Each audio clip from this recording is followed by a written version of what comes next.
안녕하십니까. 2021년 국제대학생 창작 자동차 경진대회에 작년에 이어 참가하게 된 인하대학교 기가차 팀입니다. 연구 계획 발표를 시작하겠습니다. 발표는 다음과 같은 순서로 진행됩니다. 저희 인하대학교 기가차 팀은 2020년에 처음으로 대회에 참가하여 KCT 자율주행 코스를 완주한 이력이 있습니다. 올해 대회에 출전하는 기가차 2팀은 작년 12월에 결성하였으며 이전의 연구 성과를 모두 이어받았습니다. 저희는 올해 초부터 우승을 목표로 방향수칙을 준수하며 개발을 진행하고 있습니다. 연구를 진행하기에 앞서 작년도 대회 영상을 분석하며 저희의 문제점을 파악하였습니다. 그 결과 주차, 신호등 인식, 로컬라이제이션, 그리고 회피주행 이렇게 4가지 부분에서 크게 개선이 필요한 부분을 발견하였습니다. 오늘 발표에서 이에 대한 개선 방안을 깊이 있게 다룰 예정입니다. 그럼 연구 내용을 소개하기 전에 저희 기가차 팀이 어떤 목표를 가지고 자율주행 자동차를 개발하고 있는지 말씀드리겠습니다.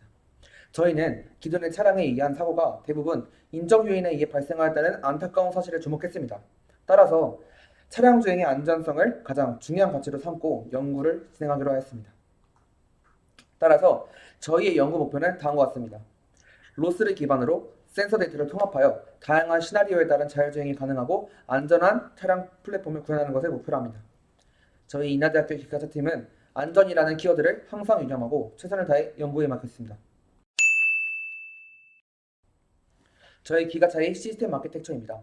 차량에 탑재된 4가지 센서가 위치, 객체, 장애물, 차선과 같은 주변 환경을 인지하고 컨트롤러 PC에서는 인지된 정보들을 통합하여 주행 경로를 판단합니다. 판단된 경로에 따른 제어 프로토콜을 시리얼 통신을 통하여 ERP42 차량 플랫폼에 보내주는 과정을 반복적으로 진행합니다. 다음은 하드웨어의 배치도와 4가지 센서 재현을 간략히 소개하겠습니다. 먼저 저희 차량의 하드웨어 배치 현황입니다. 카메라는 2대의 카메라를 사용합니다. 화각이 넓은 C930은 차선 인식을 위해 전방에 설치하고 화각이 좁은 C920은 신호등, 표지판 같은 오브젝트 디텍션에 사용합니다. 다음은 GPS입니다. RTK를 지원하는 U-Blox C099 모델을 사용합니다. 작년과 동일합니다. 다음은 IMU입니다. 마이크로스트레인의 로드 3DM GX5 모델을 사용하고 있지만 대체 여부를 고려 중에 있습니다. 또한 IMU는 GPS와 함께 지금보다 더 높은 위치에 배치할 계획입니다. 마지막으로 라이다는 작년과 동일하게 베로다인사의 VLP16 3D 라이다 모델을 사용합니다. 다음은 인지 분야의 GPS, IMU, 엔코더 위치 인식에 대한 부분입니다. 저희 팀의 작년 대회 영상입니다. 항법 시스템의 에러로 인해 불안정한 모습을 보이는 구간이 있었습니다. 이는 다음과 같은 오차에 대한 필터링이 이루어지지 않았기 때문입니다. 따라서 올해에는 GPS와 IMU에 대한 의존도를 낮추고 엔코더를 추가로 활용하여 각 센서의 신뢰도를 판단하고 값을 보정해주는 백업 시스템을 보완하였습니다. 위치값에 대한 백업 시스템은 다음과 같습니다. GPS 센서가 켜져서 로우 데이터가 들어오면 우선적으로 자체 알고리즘을 통해 신뢰도를 판단합니다. 이때 GPS로부터 신뢰할 수 있는 위치값이 들어왔다고 판단되면 다음으로 RTK GPS 보정 신호가 수신되고 있는지 확인합니다. RTK까지 정상 작동 중에 있다면 충분히 신뢰할 수 있는 수준의 위치값이라 판단하고 이를 그대로 사용합니다. 그러나 GPS는 신뢰할 만하였으나 RTK GPS 보정 신호가 수신되지 않고 있다면 IMU와의 센서 표준을 통해 부족한 신뢰도를 보완해줍니다. 마지막으로 GPS가 신뢰할 수 없는 상태라고 판단되면 엔코더와 IMU를 이용한 데드 레코닝을 수행하여 자동차의 현재 위치를 계산해냅니다. 다음으로 안정적인 헤딩 값을 구하기 위한 백업 시스템입니다.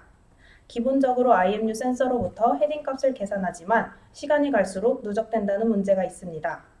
따라서 신뢰성이 보장된 GPS 신호로부터 가져온 헤딩 값과 비교하여 해당 오차를 보정해줍니다. 만약 IMU가 작동을 하지 않는다면 RTK GPS의 헤딩 값으로만 주행을 합니다. 다음은 차선, 객체, 그리고 장애물 인지에 대한 설명입니다. 차선 인식은 작년과 동일한 프로세스로 진행됩니다. 차선의 색을 색 영역별로 밀집도를 비교하여 밀집도가 높은 색 영역을 선택합니다. 그 후 모폴로지컬 필터를 적용하여 화면상의 노이즈를 제거해 줍니다. 다음으로는 카메라의 왜곡을 보정하기 위해 4개의 점을 ROI로 두고 퍼스펙티브 워프를 적용하여 버드아이 뷰로 변환합니다. 마지막으로 캐니 엣지 디텍션, 허프 트랜스폼을 통해 엣지와 차선을 검출합니다. 추가로 작년 기가차 팀에서는 일정한 속도로 차선 인식 주행을 구현하였지만 올해는 카메라를 통해 차선의 공류를 계산하고 여기에 PID 종제어를 적용하여 차량의 속도를 결정하려 합니다. 이를 통해 어떤 상황에서도 안정적이고 신속한 주행을 구현할 수 있습니다. 다음은 객체 인식에 대해서 말씀드리겠습니다. 작년 기가차 팀의 경우 신호등 인식에서 HSV 색 영역 기반의 신호 클래시피케이션을 진행하였는데 이 방식은 주변 환경에 따라 인식률이 불안정했습니다. 이에 대해 저희는 딥러닝 기반의 오브젝트 디텍터 방식을 적용함으로써 인식률을 높일 예정입니다. 또한 오브젝트 디텍터로 작년에는 욜로 V3를 사용하였지만 올해에는 업그레이드된 모델인 욜로 V4를 현재 시스템에 적용하였습니다. 이는 욜로 V3보다 동일 FPS 대비 1.5배 높은 정확성을 보이는 것을 확인했습니다. 딥러닝 트레이닝을 위한 데이터셋 구축 기획은 다음과 같습니다.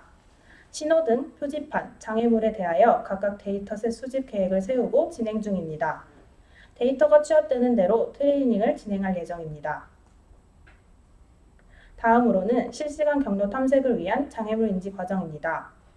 VLP16 라이다에서 받아온 로우 데이터에 ROI 지정과 다운 샘플링의 전처리를 적용합니다.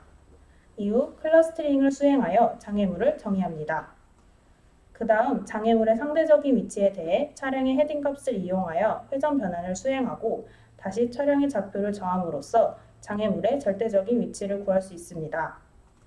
저희는 또한 라이다의 정보를 포인트 클라우드로만 이용했던 작년 팀에서 한 발 더 나아가 GPS, IMU 센서와의 센서 퓨전을 통한 리얼타임 옵스타클 디텍션을 구현하였습니다. 마지막으로는 판단 및 제어 분야입니다. 판단은 인지된 환경 데이터를 바탕으로 현재 차량이 어떤 상황에 놓여 있는지 파악하는 과정입니다. 특정 상황이 되었을 때 트리거가 작동하고 작동한 트리거에 따라 서로 다른 경로를 생성하고 추종합니다. 일반적인 상황에서는 전역 경로, 즉 글로벌 패스를 추종합니다. 글로벌 패스는 현재 지점으로부터 목적지까지 최단 경로입니다. 최단 경로 탐색 알고리즘으로는 A-스타 서치를 사용하였습니다. 또한 지난해보다 더 다양하고 가변적인 미션을 수행할 수 있도록 중간에 경로 노드를 지정하여 경로를 계획할 수 있도록 변경할 것입니다. 장애물이 인식된 상황에서는 차량으로 중심으로 하는 로컬 맵을 기반으로 하이브리드 A-스타 서치 알고리즘을 사용하여 로컬 패스를 생성합니다.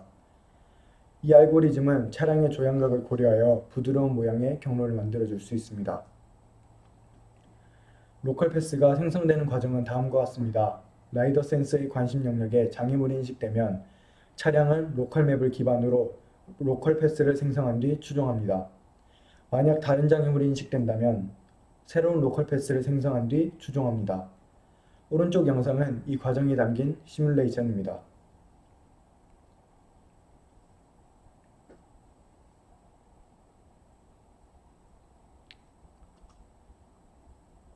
이렇게 형성된 경로를 추적하기 위해서는 횡방향과 종방향 제어가 필요합니다. 횡방향에는 로컬드 디스턴스를 기반으로 하는 퓨어 펄스 제어를 적용합니다. 횡오차가 과도하게 커지는 경우에는 스탠리 메소드를 적용하여 이를 보완합니다. 종방향 제어의 경우 작년에는 RTK GPS의 안정적인 수신을 위해 일정한 속도로 주행했었습니다. 하지만 올해에는 로컬라이제이션의 백업 시스템이 구축되어 있으므로 차량의 속도에 대해 경로의 공률에 따른 PID 제어를 적용할 것입니다. 마지막으로는 개발에 필수적인 시각화 파트입니다. 저희는 ERP42의 시뮬레이터를 기반으로 RBG를 사용하여 주행 경로를 시각화하였으며 오픈CV를 활용해 픽셀 맵을 자체 제작하여 개발에 활용하고 있습니다. 또한 기존에 여러 개의 창을 띄워야 했던 불편함을 덜고자 큐티 크리에이터를 활용한 올인원 시각화 툴을 개발하고 있습니다. 이는 맵 데이터와 모든 센서 데이터를 한눈에 확인할 수 있게 해주어 저희 연구에 큰 도움이 될 것입니다. 미션 개요입니다. 작년과 동일하게 KCT에서 진행됩니다. 저희 차량은 기본적으로 노드 기반의 글로벌 패스 플래닝을 통해 주행할 것이며 미션 수행에 따른 가변적인 상황에 맞추어 경유 노드를 설정해 줄 계획입니다. 먼저 노면을 인식하여 주행하는 세 가지 미션입니다. 스쿨존, 버스 전용 차로, 횡단보도의 노면색과 표식을 카메라로 인식합니다. 인식한 정보를 바탕으로 다음과 같은 명령을 통해 수행합니다.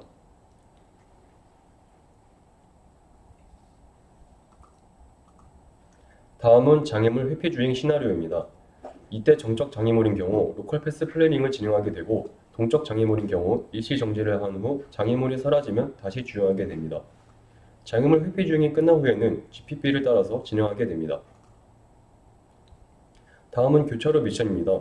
위치 기반으로 주행을 진행 중 비전을 통해 교차로 표지판을 인지하게 되면 해당 상황에 맞게 차선을 변경합니다. 그 이후 정지선 및 신호등을 왼쪽 그림과 같이 인지하며 상황에 맞게 주행을 합니다. 다음은 작년에 성공하지 못하였던 주차 미션입니다.